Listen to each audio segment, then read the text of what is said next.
मसीह के जीवन को जब हम देखते हैं तो यूहन्ना 14 उसका 30 में लिखा हुआ है कि प्रभु यीशु मसीह का जीवन कैसा था, प्रभु यीशु मसीह ने अपना जीवन कैसे जिया था। यदि हम प्रभु यीशु मसीह के जीवन को देखेंगे तो वहां पर यूहन्ना 14 उसका 30 में लिखा हुआ है, प्रभु यीशु मसीह ने अपना जीवन कैसा जिया। वो ये बोलता है कि देखो संसार का सरदार आ रहा है, यानी शैतान आ रहा है, और वो अपना मुझ में कुछ भी नहीं पाएगा। मतलब कितनी बड़ी गवाही प्रभु यीशु मसीह के जीवन में एक वचन में दे दी कि देखो संसार का सरदार आ रहा है, और वो आकर के क्या देखेगा, यही तो देखेगा कि कौन मेरे लोग हैं, किनके जीवन में मेरी बातें ज्यादा हैं, प्रभु की बातें नहीं है।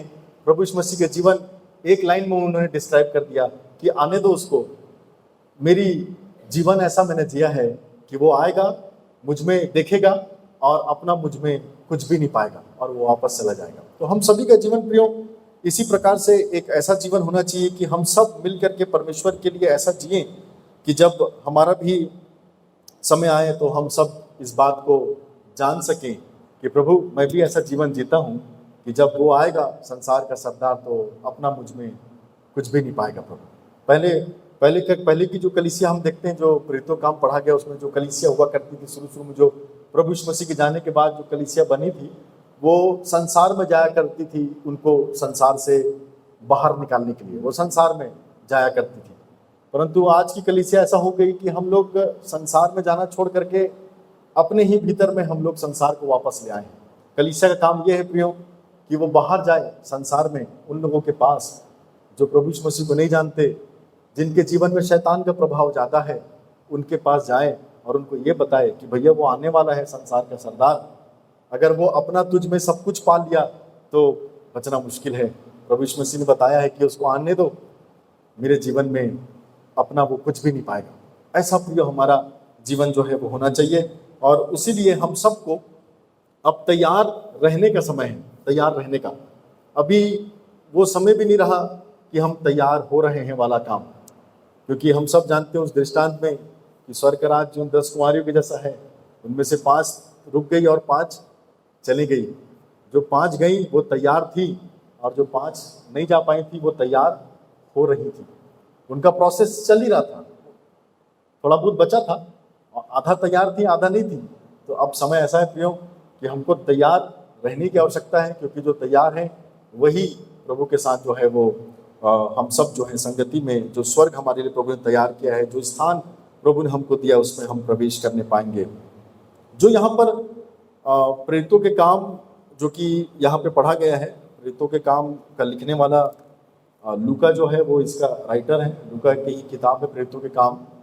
और जब मैं इसको ऐसा सोचता हूँ कि प्रेरितों के काम जो है एक्ट्स ऑफ अपोस्टल इंग्लिश में कहा जाता है, एक्ट्स ऑफ अपोस्टल्स, तो मुझको इसमें मेरे को एक शब्द जोड़ना और अच्छा लगता है, वो है acts of apostle through Christ. प्रेरितों के काम प्रभु के द्वारा, काम तो प्रभु का ही कर रहे हैं, तो acts of apostles through Christ मतलब प्रभु के द्वारा इन लोगों ने जो काम किया उसके द्वारा सामर्थ पा करके उसके बारे में हम प्रेरितों के काम में पढ़ते हैं। अब देखिए प्रभु यीशु मसीह के जी उठने के बाद वो 12 बार अलग अलग जगहों पर अलग अलग लोगों को अलग अलग संख्या में दिखाई दिए। प्रभु यीशु मसीह के जी उठने के बाद मुर्दों में से जब वो जी उठे तो अलग अलग जगह 12 जगह हमको देखने को मिलता है कि वो अलग अलग जगह पे लोगों से मुलाकात की। और उसके बाद जब हम देखते हैं प्रियो कि प्रभु यीशु मसीह के जाने से पहले, मतलब जिस दिन वो गए इस दुनिया को छोड़ करके, उस दिन को कहा जाता है स्वर्गारोहण, मतलब उनका स्वर्गारोहण हो गया, वो स्वर्ग को चले गए। मृत्यु में से जी उठना अलग है, मृत्यु में से जी उठने के बाद 40 दिनों तक दिखाई देना अलग समय है, और 40 दिनों के दिखाई देने के बाद स्वर्गारोहण अलग समय है। और स्वर्गारोहण होने के बाद प्रभु यीशु मसीह का उसके 10 दिन के बाद पेंटिकुस्त का आना, पेंटिकुस्त का दिन जो हम बोलते हैं पवित्र आत्मा का उतरना, वो अलग एक रिकॉर्ड है। तो ये सारी घटनाएं प्रभु यीशु मसीह के उस पुनरुत्थान के बाद जो है हमको देखने को मिलती है। और आज जो हमने पद को पढ़ा है वो लगभग 40 दिन के बाद वाला दिन है, जब प्रभु यीशु मसीह स्वर्गारोहण के समय हमको यहाँ पर दिखाई देते हैं। जब आप इसको देखोगे प्रेरितों काम 1 उसका 6वां अध्याय का जो हेडिंग है, यीशु का स्वर्गारोहण के बारे में वहां पर बताया गया किस प्रकार से प्रभु यीशु मसीह स्वर्ग के लिए उठा लिए गए। तो स्वर्गारोहण की बात है। और अगर हम लोग इसको अभी की परिस्थिति में देखें तो आप समझिए ये लगभग 18 तारीख को, 18 मई को ये एग्जैक्ट दिन होगा, अगर हम उसको अभी के कैलेंडर के हिसाब से कैलकुलेट करें तो, कि प्रभु यीशु मसीह का स्वर्गारोहण कब हुआ था, 18 मई को। तो उसके बाद जब हम देखते हैं तो यहाँ पर प्रभु यीशु मसीह जो है जब स्वर्ग की ओर उठाए जाते हैं तो बहुत से लोग वहां पर इकट्ठा थे, और स्वर्गदूत उनको आकर के बोलते हैं कि वही यीशु जिसको तुम आज जाते हुए देखते हो, एक दिन तुमको लेने के लिए वापस आएगा। और उनको तैयार रहने की एक बात कह करके उनको बोलता है कि प्रभु यीशु मसीह वापस आएगा जरूर आप सबको लेने के लिए। तो इस प्रकार से इनका जीवन था। अब उनको एक चीज मालूम था कि हमको तैयारी करनी है, प्रभु यीशु मसीह के दोबारा आगमन से पहले हमको तैयार होना है, हमको अपने जीवन की तैयारी करनी है। और जो बात यहाँ पर, जो पद हमने पढ़ा है 12 से लेकर के जो 26 पद को हमने देखा है, यहाँ पर हम इस प्रकार से देखते हैं कि यहाँ पर जो मत्तियाह को यहूदा का पद मिलना इस प्रकार से है। मत्तियाह नाम का एक व्यक्ति है जिसको यहूदा का पद मिलता है। अब यहूदा कौन है? यहूदा इस्करियोती, जिसने प्रभु यीशु मसीह को पकड़वाया था, वो यहूदा इस्करियोती है।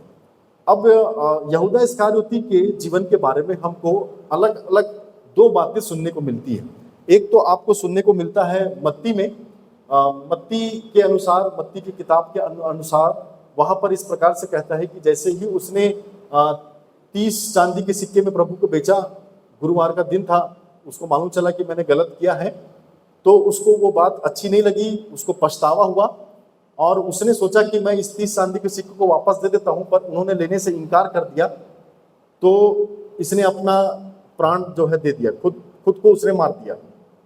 परंतु ये जो उसकी मृत्यु का जो है 2 बातें हमको देखने को मिलती है। एक तो जैसे मैं बताया मत्ती मिलता है, परंतु प्रेरितों के काम में भी वो मरा नहीं था, इस प्रकार से प्रेरितों काम बताती है। प्रेरितों काम में दूसरा उसका अकाउंट है, इस प्रकार से कहता है कि वो प्रभु के लिए जो पकड़वाने वाला था 30 चांदी के सिक्के लेकर के वो गया, एक जमीन खरीदा और वहां पर वो गिरा, उसके सर पे लगा, उसका पेट फट गया, अतरियां बाहर निकल गई और तब वो मरा। तो 2 अकाउंट हमको देखने को मिलते हैं। एक तो वो कि वो खुद को मार दिया, और दूसरा ये कि वो मरा नहीं था। प्रभु यीशु मसीह की जी उठने के बाद भी वो उसको मालूम था कि प्रभु यीशु मसीह मुर्दों में से जी उठे। मत्ती बोलता है कि प्रभु यीशु मसीह के जी उठने के पहले ही वो मर गया, तो कहां से वो बोलना चाहिए उसको मौका मिलता कि वो दोबारा चेलों में शामिल हो। इसीलिए तो उसके जगह पर मत्तियाह को चुना जा रहा था। तो यहाँ पर जब हम देखते हैं प्रियो, तो ऐसा नहीं है कि सिर्फ यहूदा इस्करियोती ही प्रभु के साथ जो है प्रभु के अनुसार नहीं चला था, प्रभु के विरोध में जाकर के कुछ काम किया था। हम लोग देखते हैं यहाँ पर जो पतरस के जीवन में भी जब हम देखते हैं तो वहां पर भी हमको देखने को मिलता है कि उसने भी, जिस दिन यहूदा ने प्रभु यीशु मसीह को पकड़वाया था, उस दिन पतरस ने भी प्रभु यीशु मसीह का कितने बार इनकार किया था? 3 बार। थोमा के जीवन में भी हम देखते हैं कि वो भी विश्वास नहीं कर रहा था, जिसको प्रभु बोलता है कि अविश्वासी मत हो पर विश्वास कर। तो चेले कहीं ना कहीं इनके जीवन में बोलना चाहिए प्रभु यीशु मसीह के साथ रहने के बाद भी कुछ ना कुछ कमी घटी दिखाई देती थी। परंतु जब हम यहाँ पर देखते हैं कि आज हम लोग मुख्यतः पतरस और जो है यहूदा के बारे में जो है हम लोग देखेंगे। यहाँ पर पतरस जो है वो लीड कर रहा है। जब हम इसको पढ़ते हैं ना, जब आप पढ़े हो, जब मत्तियाह को यहूदा का पद मिलना, तो जब 12 पद से आप पढ़ते हो तो वहां पर पतरस जो है वो किस प्रकार से वहां पर देखिए लीड कर रहा है। इस प्रकार की जो बातें हैं, जो वहां पर चुनाव हो रहा है, जो वहां पर वो भजन संहिता से जो बातें कह रहा है, वहां पर वो लीड कर रहा है। इसका मतलब कहीं ना कहीं ये जो चेले थे, जो पतरस को देखे थे कि उसने जो है उसका इनकार किया है, वहां पर जब हम देखते हैं तो कहीं ना कहीं किसी एक समय में इन लोगों ने पतरस को माफ किया था। क्योंकि प्रभु का इनकार करना भी कोई छोटी मोटी बात नहीं थी, क्योंकि वचन तो कहता है यदि कोई मेरा इनकार करेगा, मेरे मनुष्यों के सामने तू यदि मेरा इनकार करेगा तो मैं स्वर्ग में तेरे लिए मैं इनकार कर दूंगा, मैं तुझको नहीं जानता। तो गलतियां जो है वो कौन सी बड़ी है कौन सी छोटी, ये बात नहीं है। परंतु हम 2 लोगों का जीवन यहाँ पर देखते हैं कि एक व्यक्ति वो है जिसने प्रभु यीशु मसीह को पकड़ाया, और दूसरा व्यक्ति वो है जिसने प्रभु यीशु मसीह का 3 बार इनकार किया। परंतु जब हम यहाँ पर पहुंचते हैं प्रेरितों के काम उसका अध्याय 1 का 12 में, तो वहां पर जो है पतरस जो है वो किस प्रकार से वहां पर जो है ना केवल वहां पे उपस्थित है, परंतु उन सबों के बीच में लीड कर रहा है। एक बोलना चाहिए एक मुख्य पद को लेकर रखा है, क्योंकि उसी के द्वारा सब चीजें वहां पर हो रही है, चाहे वो चुनाव की बात हो, चाहे वो बताने की बात हो, जैसे वो भजन संहिता से बताया, वो सारी बातें उसी के द्वारा वहां पे चल रही है। वो खड़ा होकर के वहां पर बोलता है। तो वहां पर जब हम देखते हैं तो किस प्रकार से जब हमको यहाँ पर देखने को मिलता है कि 13 पद में जब वे वहां पहुंचे, जब अब 1 का 13 पद पढ़ेंगे, जब वे वहां पहुंचे तो उस अटारी पर गए जहां पतरस और यूहन्ना और याकूब, ये सब के नाम वहां पे लिखे हुए हैं कि कौन कौन वहां पर जो है वो उपस्थित थे। और इन सब के नाम में जो है वो एक का नाम मिसिंग है, और वो है यहूदा इस्करियोती। जीवित था वो, इनके अनुसार जीवित था, परंतु वो वहां पे नहीं था।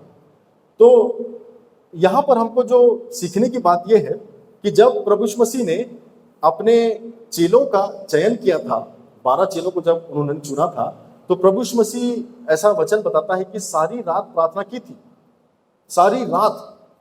और सारी रात प्रार्थना करने के बाद भी पतरस जैसा व्यक्ति जो उसका इनकार किया 3 बार, और यहूदा इस्करियोती जैसा व्यक्ति जो उसको पकड़वा दिया, ऐसे लोग भी प्रार्थना करने के बाद उसके जीवन में, उसके साथ सेवकाई में शामिल हुए। प्रभु यीशु मसीह ने प्रार्थना करी कि मुझको चेले चाहिए, मुझको स्वर्गीय राज्य के काम करना है, मुझको बहुत काम है, मुझको चेले चाहिए। प्रार्थना करने के बाद जब वो अपने चेलों को चुनता है तो उसमें ये दोनों भी चुने जाते हैं, जो कि उसको, एक ने उसको तो उसका नाम का इनकार कर दिया और दूसरे उसको पकड़ा दिया। तो अब आप क्या समझेंगे इसको? प्रभु यीशु मसीह की प्रार्थना के उत्तर में ये दोनों भी शामिल थे। सीधी सीधी बात। हम आज प्रार्थना करते हैं, हम क्या सोचते हैं? प्रभु यीशु मसीह हमारे जीवन में सब अच्छे लोग हों, सच्चे लोग हों, सारे लोग जो हमको धोखा देने वाले हैं, पकड़वाने वाले हैं, जो हमको लूटने वाले हैं, सबको आप हमसे दूर रखिए। बहुत सारी चीजों में हम लोग चाहते ही नहीं ये सब चीजें हमारे जीवन में। पर यहाँ प्रभु यीशु मसीह का जीवन देखिए। प्रभु यीशु मसीह अपनी सेवकाई की शुरुआत में 12 चेलों को चाहता है, और 12 चेलों के लिए वो रात भर दुआ करता है, और रात भर दुआ करने के बाद भी उस दुआ का प्रतिफल में ये दोनों भी उसके साथ आ जाते हैं। और भी लोग हैं, हालांकि हम दोनों को देखने करके बोल रहा हूँ, बाकी लोग का भी कहीं ना कहीं वो लोग हम देखने को मिलता है कि कहीं ना कहीं उनके जीवन में भी विश्वास और अविश्वास, उतार चढ़ाव जीवन में दिखाई देता रहा। परंतु फिलहाल हम इन दोनों के बारे में सीख रहे हैं। और वहां पर जब हम देखते हैं प्रियो, तो किस प्रकार से प्रभु यीशु मसीह की उस प्रार्थना के उत्तर में पतरस भी शामिल था, यहूदा भी शामिल। दोनों ने गलतियां की थी, दोनों ने ऐसा काम किया था जो उनको नहीं करना चाहिए था। दोनों का किया हुआ काम प्रभु यीशु मसीह के नजरों में शायद उतना सही नहीं है कि जितना ये लोगों ने काम किया, क्योंकि प्रभु यीशु मसीह के विषय में बहुत सारी बातें बाइबल में जो है वो लिखी हुई है। जैसा मैंने पहले बताया, यदि कोई इनकार करता है मेरा, तो मैं उसका इनकार कर दूंगा। तो यहाँ पर हम देखते हैं, परंतु ये सारी बातें होने के बाद भी एक व्यक्ति जो है वो फिर से उन चेलों में शामिल है, जिसका नाम अपन ने पढ़ा, पूरी लिस्ट में शामिल है, परंतु यहूदा इस्करियोती शामिल नहीं है। मतलब जो लोग 11 लोग थे, वो लोगों ने 10 लोग थे, उन लोगों ने एक पतरस को, जिसने उसका इनकार किया था, उसको एक्सेप्ट कर लिया, उसको माफ कर दिया, परंतु यहूदा इस्करियोती को उन्होंने माफ नहीं किया। ऐसा दिखाई देता है। भाई जब उनको तो 12 की आवश्यकता थी ना, अभी भी उनको 12 की थी, ऐसा नहीं कि 11 में काम चल गया। लिखा हुआ है कि वो लोग 11 थे, एक को और चुनना था, इसलिए तो वहां पर चुनाव वगैरह चल रही थी।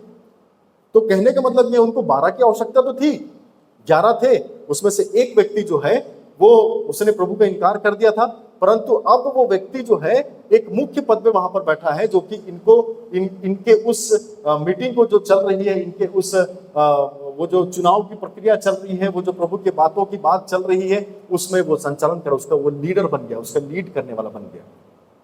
तो ये हुआ कैसे? अब देखिए, प्रभु यीशु मसीह के साथ जब हम चलते हैं, तो प्रभु यीशु मसीह के जीवन में प्रार्थना करने के बाद भी ये 2 प्रकार के लोग शामिल थे। एक व्यक्ति जो उसका इनकार कर दिया, दूसरा व्यक्ति जो उसको पकड़वा दिया। मतलब ऐसे लोग जो हमारे साथ चल के हमारे लिए बुरा कर देते हैं, हमको नहीं मालूम चलता कि कौन है वो लोग, हमको नहीं समझ में आता। परंतु प्रभु यीशु मसीह के साथ भी ऐसे लोग जुड़े हुए थे, और प्रभु यीशु मसीह के साथ जब हम चलते प्रियो, तो हमारे जीवन में भी ये पतरस जैसे लोग और यहूदा इस्करियोती जैसे लोग होते हैं। परंतु सवाल ये है कि हम इनको पहचाने कैसे? अगर ये दोनों हमारे जीवन में है, ये चेलों ने कैसे पहचान लिया जी कि पतरस सही है, यहूदा इस्करियोती जो है उसको अलग रहने की जरूरत है, उसको वापस लाने की जरूरत नहीं है? क्योंकि मैंने पहले बताया कि वो प्रभु यीशु मसीह के जी उठने के बाद वो जीवित था। क्योंकि देखिए जब प्रभु यीशु मसीह की मृत्यु हुई ना, तो शुक्रवार का दिन था और उसके बाद सब्त का दिन था। फिर इसलिए तो वो महिलाएं जो है वो अपना जो अंतिम क्रिया की जो कुछ विधियां होती है उसको पूरा नहीं कर पाए थे। तो ये सेम बात लागू होती है यहूदा इस्करियोती के लिए भी, क्योंकि लिखा हुआ है कि उसके पास जो पैसे थे, जो चांदी के सिक्के थे, उससे वो जाकर के वो लैंड खरीदना चाहता था, वो एक जमीन खरीदना चाहता था। तो जमीन का लेना देना, रियल एस्टेट का जो लेन देन होता है, वो सब्त के दिन नहीं हुआ करता था। आप किसी से कुछ ले नहीं सकते थे, किसी को कुछ दे नहीं सकते थे, ये सब्त का नियम था। तो उस दिन तो उसका भी कुछ काम नहीं हुआ। और उसके बाद उस समय के जो नियम और कानून हुआ करते थे कि आपको यदि किसी से जमीन लेनी है, वो तो आज भी है, आप एक दिन में नहीं ले सकते, बहुत सारी प्रक्रिया होती है, बहुत सारे प्रोसीजर फॉलो करने पड़ते हैं एक जमीन को लेने के लिए। तो लगभग उस समय में जब आप इस बाइबल के इतिहास को देखोगे तो किसी व्यक्ति को यदि किसी जमीन को लेना है तो कम से कम उसको 7 से 10 दिन तो लगते ही लगते थे। 7 से 10 दिन उस जमीन को जो वो देख रहा है, जिसको पसंद किया, उसको अपने नाम में करवाने के लिए लगभग 7 दिन मान के चलिए, जल्दी से जल्दी। तो इसका मतलब यह है कि प्रभु यीशु मसीह की जी उठने के बाद कम से कम यहूदा इस्करियोती के जीवन में हम ये सोच सकते हैं कि वो 1 सप्ताह तो जीवित था, 1 सप्ताह और जीवित था। उसके आगे तो नहीं रहा होगा, परंतु कम से कम 1 सप्ताह तो वो जीवित था। और उसको मालूम था कि बाकी चेले कहाँ मुझको मिलेंगे, बाकी चेले कहाँ हैं, बाकी चेले कहाँ पर वो प्रभु का इंतजार कर रहे होंगे, बाकी चेले कहाँ पे प्रभु को दर्शन किए होंगे। ये सब बात उसको मालूम थी, परंतु फिर भी वो उनके साथ नहीं था।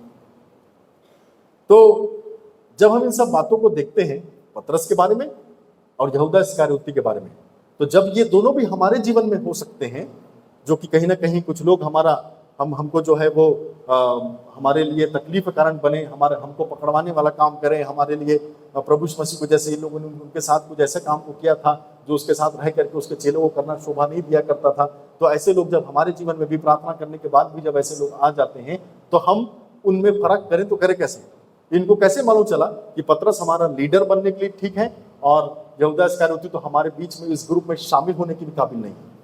ये कैसे जानकारी मिली? और हमको भी इससे आज बचने की आवश्यकता है, इस बात को जानने की आवश्यकता है प्रियो, कि जब हमारे जीवन में इन सब प्रकार की जो भी बातें होती है, उससे हम कैसे अपने जीवन में ऐसे लोगों से जब हम डील करते हैं, तो प्रभु का वचन जो यहाँ पर इन लोगों ने क्या बातें देखी और कैसे इन लोगों ने इन दोनों के जीवन में एक सही व्यक्ति को चुना अपने जीवन में, उसको हम लोग देखने पाएंगे। तो सबसे पहली बात जो हम यहाँ पर देखते हैं वो ये है कि यहाँ पर जब हम देखते हैं कि यहाँ पर जो इशू है ना वो फॉरगिवनेस का नहीं है। सबसे पहली बात, इन्होंने पतरस को माफ इसलिए भी किया क्योंकि प्रभु यीशु मसीह की पूरी शिक्षा में तो माफ करना ही था। प्रभु यीशु मसीह अपने शुरुआत के समय से लेकर के कि तुम यदि कोई तेरा भाई तेरे विरोध में पाप करे तो उसे जाओ उसको माफ कर और वो शांति की स्थापना करो, ये सारी चीजें हैं। यदि कोई तेरे विरोध में पाप करे तो 7 का 70 गुना माफ करो, ये भी प्रभु यीशु मसीह के वचन में है। प्रभु यीशु मसीह के वचन में यही है कि यदि तुम किसी के पाप क्षमा करोगे तो मैं तुम्हारे पापों को क्षमा करूंगा। फॉरगिवनेस हर जगह बाइबल हमको मिलता है। यहाँ तक कि प्रभु यीशु मसीह जब क्रूस पे थे तब भी वो पहला वचन बोलते हैं, पिता ने क्षमा कर क्योंकि ये नहीं जानते ये क्या करते हैं। तो ये सारी बातें उसके चेलों को मालूम थी और इतनी सारी बातों से भरे होने के बाद ये लोग कैसे पतरस को माफ नहीं कर सकते? करना ही था माफ, क्योंकि माफ करना मैंडेटरी है, मतलब ये अनिवार्य है। माफ करना एक प्रभु के जन को माफ करना ये ऑप्शन नहीं है कि आप करना चाहे कि ना करना चाहे, परंतु माफ करना मैंडेटरी है। एक बोलना चाहिए जरूरी बात है कि आपको माफ करना ही करना है। तो इसलिए इन लोगों ने इस बात का पालन किया और जब पतरस के जीवन में ये सारी कमी घटी को देखा तो उसको उन्होंने माफ किया। परंतु यहाँ पर जो बात यहूदा इस्करियोती की है वो माफी से संबंधित नहीं है, परंतु ये बात जो है उसके रिकंसिलिएशन से संबंधित है। देखिए, माफ करना का कोई ऑप्शन नहीं है, मैंडेटरी है, आपको करना ही करना है, आवश्यक है। परंतु किसी के जीवन में उसका खुद का पश्चातापी मन होना ये ऑप्शनल है। आप यदि कोई आपसे अपने किए के लिए माफी मांगता है तो आपको उसको माफ करना चाहिए, बाइबल ऐसा कहती है।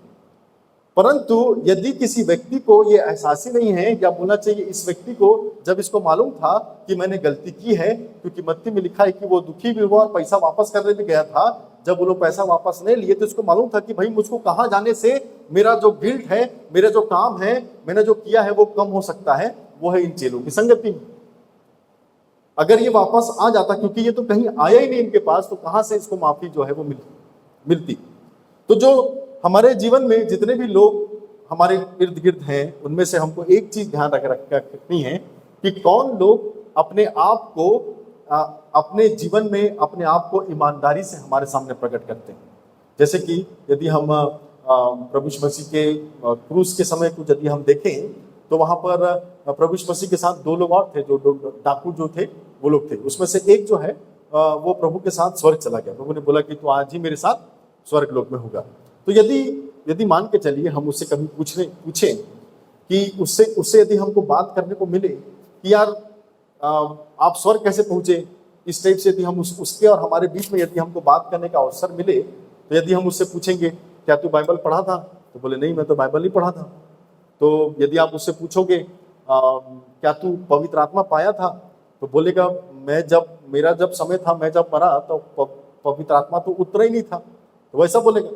तो बोलेंगे क्या तू अन्य भाषा में बात करता था, तो वो बोलेगा कि भाई अन्य भाषा छोड़िए, मेरा तो जो लोकल भाषा जो मैं बोलता हूँ वही मेरा ठीक नहीं था, तो मैं कहाँ से उस भाषा को बोल पाऊंगा तो वो सारी गड़बड़ें उसके जीवन में थी। बोले तो क्या ऐसी क्वालिटी थी कि तू स्वर्ग लोक में पहुंच गया, प्रभु यीशु मसीह तेरे को अपने साथ स्वर्ग ले आया, ऐसी क्या क्वालिटी तुझ में थी, ऐसा तूने क्या काम किया कि तू स्वर्ग लोक पहुंच गया, स्वर्ग पहुंच गया तू।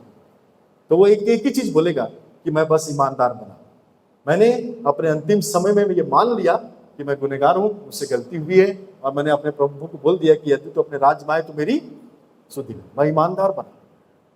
यदि कोई व्यक्ति ईमानदार है तो प्रभु उसको देखिए कितने सारे उसके जीवन में, पता नहीं कभी उसने कोई अच्छा काम किया भी होगा कि नहीं किया होगा, परंतु जब वो ईमानदार बना तो प्रभु ने उसको अपने राज्य में एक्सेप्ट किया।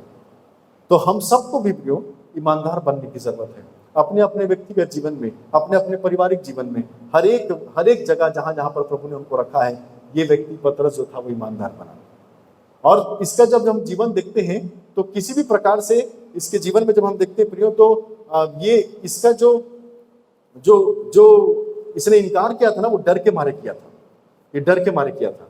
और यहूदा इस्करियोती ने जो इनकार किया था उसका कारण क्या था कि वो ग्रेडी था, वो उसको पैसे की जो है उसको ज्यादा उसको आवश्यकता लगता है, वो ग्रेडी व्यक्ति था, वो लालची व्यक्ति था। क्योंकि इसके पहले भी जब हम लोग इस बात को देखते हैं कि जब मरियम जो है वो अपने इत्र का, बहुमूल्य इत्र का बॉटल को तोड़ती है, तो वो बोलता है कि अरे यार इसको तो तोड़ना नहीं था, क्योंकि ये तो बहुत दिनारों में बिकता और इससे हम लोग बहुत लोगों का भला भी कर देते। परंतु बाइबल ये भी बोलती है कि वो इसलिए नहीं बोलता था कि वो दूसरों का भला चाहता था, परंतु इसलिए बोलता था क्योंकि वो चोर था।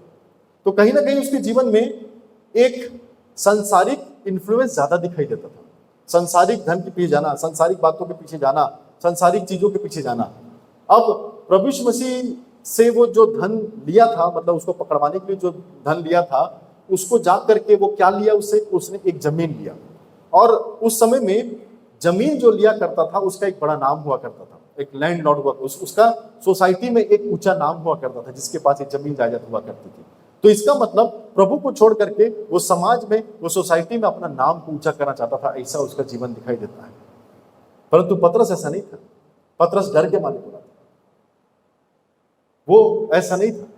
वो जो है उसके जीवन में जो भी घटनाएं थी, जो भी बातें घट रही थी, वो इसलिए नहीं थी कि वो प्रभु के लिए कुछ मंशा लेकर के या प्रभु के लिए बुरा, परंतु वो एक बातों से उस समय घट रही घटनाओं से वो डर गया था। और जब उसको समझ में आया कि मैंने गलत किया है, प्रभु के लोगों ने उसको माफ किया। तो ये बातों को हम यहाँ पे पहली जो बात है जिसको हम सीखने को पाते हैं प्रियो। और उसके बाद जो दूसरी जो बात है वो हम लोग को यहाँ पे सीखने को मिलते हैं कि यहाँ पर जो है इशू जो है, वो दूसरी जो बात है, एटलीस्ट पीटर के पास जो है ना, पतरस के पास जो है ना, एक ट्रू हार्ट था, एक अच्छा दिल था, वो साफ दिल का व्यक्ति था। परंतु यहाँ पर हम यहूदा इस्करियोती के जीवन में वो बात को नहीं देखते, यहूदा इस्करियोती के जीवन में हम उस बात को नहीं पाते। ये एक व्यक्ति था जिसका हृदय अच्छा था, वो बोलना चाहिए एक प्रकार से माफ करने वाला व्यक्ति था। जो भी उसके जीवन में गलती हुई उसके लिए वो क्षमा प्रार्थी होने वाला व्यक्ति था, नम्र बनने वाला व्यक्ति था, और उसका एक अच्छा हृदय जो है हमको देखने को मिलता है। परंतु जब हम यहाँ पर देखते हैं कि यहूदा इस्करियोती का दिल ना वो अच्छा नहीं दिखाई देता, क्योंकि बाइबल में प्रभु यीशु मसीह को चूमने वाले दो ही लोगों का रिकॉर्ड हमको मिलता है। एक रिकॉर्ड तब है जब मरियम जो है उसको पैर में, प्रभु यीशु मसीह पैर में तेल लगाती है और उसको पैरों को चूमती है, ठीक है।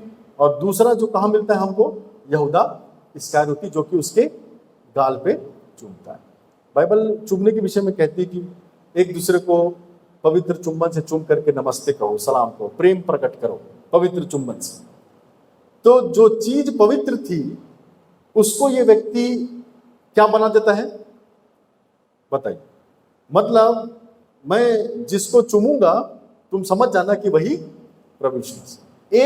एक चुंबन जो बाइबल में मिलता है वो एक आराधना को दर्शाता है, और एक चुंबन जो बाइबल में मिलता है वो यहूदा इस्करियोती जो कि 30 चांदी के सिक्कों के लिए, अपने फायदे के लिए, अपने जीवन में कुछ बातों को पूरा करने के लिए वो देखता है।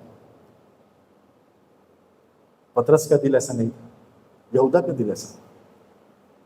वो कैसे उस पवित्र चीज को जिसको प्रभु ने ठहराया है उसको कर करके, वो दो ही जगह तो लोगों ने चुमा है प्रभु को, उसमें भी एक जगह जो है पकड़वाने वाला है। तो कैसे यहाँ पर उसका दिल जो है वो कैसे गवाही दे दिया होगा।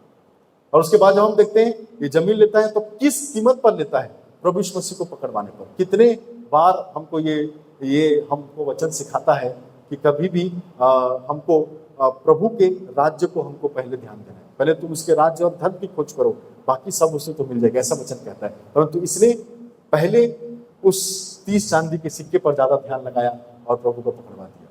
अब सोचिए इसकी सफलता या इसके जीवन में जो उपलब्धि इसको लग रहा था कि वो मुझको मिली है, वो किस कीमत पर मिली है। प्रभु यीशु मसीह को पकड़वाने पर उसको उसके विरोध में जाकर के उसने वो उस चीज को कमाया था। कमाया जरूर था, ले लिया था, परंतु उस कमाई को कभी भोग नहीं पाया। वो दिखाए उसकी मृत्यु हो गई वहां गिर करके। मिल तो गए थे उसको पैसे, परंतु उस पैसे का आनंद वो ज्यादा समय तक ले नहीं पाया। जो भी उसको मिला था ज्यादा समय तक वो भोग नहीं पाया। तो हमको हमेशा ध्यान रखने प्रियो कि हमारे जीवन में दोनों प्रकार के लोग होंगे, परंतु इन दोनों के बीच में हम समझे कैसे कि कौन हमारा पतरस है और कौन हमारा यहूदा इस्करियोती। क्योंकि एक को इन्होंने वेलकम किया, दूसरे को इन्होंने कभी भी वापस बुलाना नहीं चाहा, क्योंकि उनके बीच में कभी भी वो नहीं था। क्योंकि एक का दिल सच्चा था और दूसरे का दिल जब हम देखते हैं तो किस प्रकार से उनके जीवन में ये सारी बातें जो प्रभु यीशु मसीह के जीवन में जब हम देखते हैं उसकी शिक्षाओं के विरुद्ध जाकर के यहूदा इस्करियोती का जो जीवन है वो हमको जो है यहाँ पर देखने को मिलता है। और उसके बाद जब हम आगे यहाँ पर बढ़ते हैं तो पतरस के जीवन से और यहूदा इस्करियोती के जीवन से एक बात और हमको सीखने को मिलती है, वो ये है कि हमको एक ऐसे व्यक्ति की जरूरत है जिसने प्रभु यीशु मसीह के क्रूसिफिक्शन के बाद उसके पुनरुत्थान को देखा हो। इन दोनों में एक फर्क और था। पहला फर्क तो हमने देख लिया, दूसरा फर्क भी देख लिया, तीसरा बात जो हमको यहाँ पर बाइबल में देखने को मिलती है वो ये फर्क था कि ये जो यहूदा इस्करियोती था इसने प्रभु यीशु मसीह को कभी भी पुनरुत्थित रूप में नहीं देखा था। मालूम चला होगा उसको, परंतु कभी भी देखा नहीं था। बाइबल इस बात की रिकॉर्ड को नहीं दिखाती। परंतु जो पतरस था उसने प्रभु यीशु मसीह के उस पुनरुत्थान को उसको देखा था। और हमारे लाइफ में ऐसे लोगों की आवश्यकता है। देखिए गलती सब करते हैं, शुरू से हम सीखे नहीं, गलतियां किसके जीवन में नहीं होती, गलतियां सबके जीवन में होती, माफी सबको करनी है। वो पहले पॉइंट में हमने सीखा। इसका दिल साफ था, इसका दिल साफ नहीं था। वो डर के मारे प्रभु यीशु मसीह को पकड़ाया, इसके ग्रीड के मारे उसको प्रभु यीशु मसीह को पकड़वा दिया। ये सारी बातें उनके जीवन में थी। परंतु आखिरी और अंतिम बात जब हम देखते हैं तो ये बात जो है हमारे जीवन में वो ऐसी बात है कि हमको उन लोगों को अपने जीवन में रखना है, उनको अलाउ करना है, उनको हमारे जीवन में ज़्यादा हमको महत्व देना है। जैसे इनके जीवन में इन्होंने पतरस को स्वीकारा था कि ये व्यक्ति जो था वो प्रभु यीशु मसीह के उस पुनरुत्थान को देखा था, उसके उस पावर को, उसके उस सामर्थ को देखा था, उसके उस बोलना चाहिए उस आश्चर्यक्रम को जो सबसे बड़ा आश्चर्यक्रम मानव जाति के लिए हुआ था उसको वो देखा था। ऐसा पतरस का जीवन था।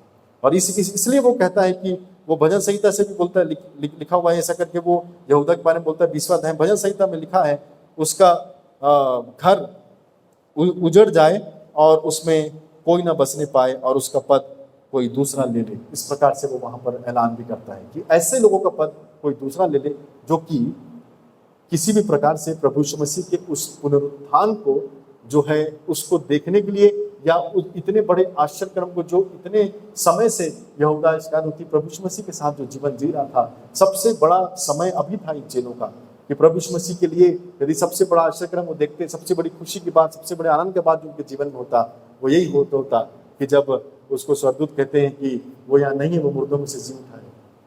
ये वाली बात इसके जीवन से मिसिंग थी, वो आनंद उसके जीवन से मिसिंग था। अब ऐसे व्यक्ति को आप अपने जीवन में रख के क्या करोगे, जिसने कभी भी प्रभु यीशु मसीह को सामर्थ को नहीं समझा, जिसने कभी भी प्रभु यीशु मसीह के जीवन के बाद उसके पुनरुत्थान को नहीं जाना, जिसने कभी भी अपने जीवन में प्रभु को पहला स्थान नहीं दिया, ऐसा व्यक्ति को ये लोग अपने ग्रुप में रख के क्या करते। हमारे जीवन में प्रियो, जैसे प्रभु यीशु मसीह के जीवन में दोनों प्रकार के लोग थे और बाकी चेलों ने एक को एक्सेप्ट किया, दूसरे को नहीं किया। हमको भी कई बार ये चुनाव करने की आवश्यकता पड़ सकती है कि कौन है हमारे जीवन में। वो पतरस, वो यहूदा, गलतियां दोनों ने करी, माफी दोनों के लिए थी, परंतु एक व्यक्ति बस सामने आया और उसको माफी मिली। दूसरा व्यक्ति जो है वो अपने सांसारिक अभिलाषाओं में चले गया, अपने हर एक प्रकार की बातों से प्रभु से दूर होता गया और उसकी मौत जो है वो देखिए आप कैसे होगी। वो वहां पर अपने खेत को ले लिया, उसको वो जो भी उसका जमीन था उसको ले लिया, उसके सर पे चोट लगी और उसका पेट फट गया, अतरिया तक बाहर निकल गई। बताइए कितना खतरनाक गिरा होगा वो। ऐसा लगता है कि ऊंचाई से कहीं से तो नहीं गिरा।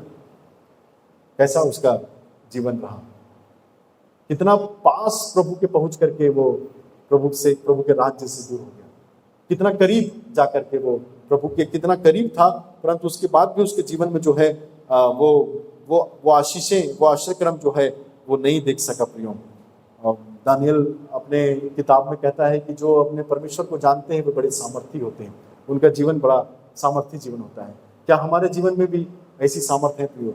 प्रभु तो दिलों को जांचने वाले, यहाँ पे लिखा हुआ है पतरस जब उसको ये यहाँ पर जब चुनाव करने वाला रहता है तो बोलता है कि और यह प्रार्थना की, हे प्रभु तू जो सबके मन जानता है यह प्रकट कर कि इन दोनों में से तूने किसको चुना है।